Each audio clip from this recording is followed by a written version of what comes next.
Masarap tumira sa isang komunidad na may sariwang simoy ng hangin.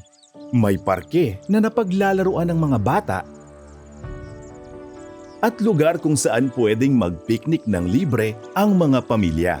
Maganda rin kung may area na pwedeng mag-zumba ang mga magkakapitbahay. Ideal ang ganitong komunidad dahil bukod sa ganda ng kapaligiran, marami rin itong benepisyo sa ating kalusugan, kabuhayan at maging sa pagharap sa mga epekto ng natural hazards at climate change. Magiging posible ito kung ang isang pamayanan ay may sapat na open spaces para sa lahat.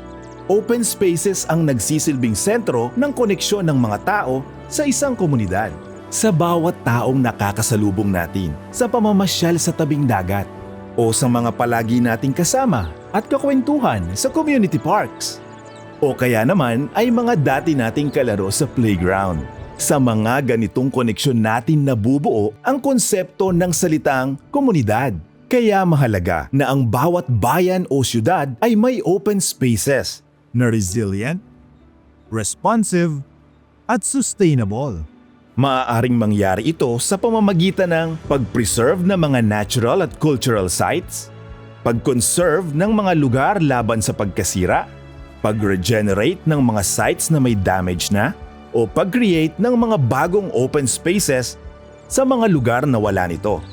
Kung may ganitong open spaces sa ating lugar, talagang mas gagaan at magiging dekalidad ang ating pamumuhay. Kaso, hindi lahat ay may ganitong espasyo sa kanilang bayan. Sa maraming lugar, pabawas na ng pabawas ang open spaces. Dahilan para hindi lahat ay makaranas ng mga benepisyo nito.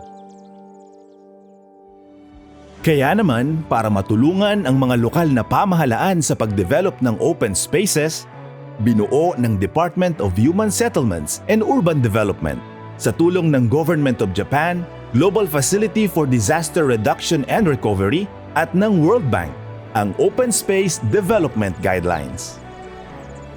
Sa pamamagitan ng guidelines na ito, matutulungan ang mga lokal na pamahalaan na mabigyan tayo ng magandang pamayanan kung saan ang mga tao ay may espasyong huminga at lasapin ang ganda ng kanilang syudad, at espasyo kung saan ang kalikasan at ang ating pamayanan ay maaaring sabay na lumago at umunlad. Sa tulong ng Open Space Development Guidelines, masisiguro na lahat tayo ay magkakaroon ng access sa ligtas, dekalidad at magandang open spaces. Discover how your LGU can integrate open spaces into urban planning.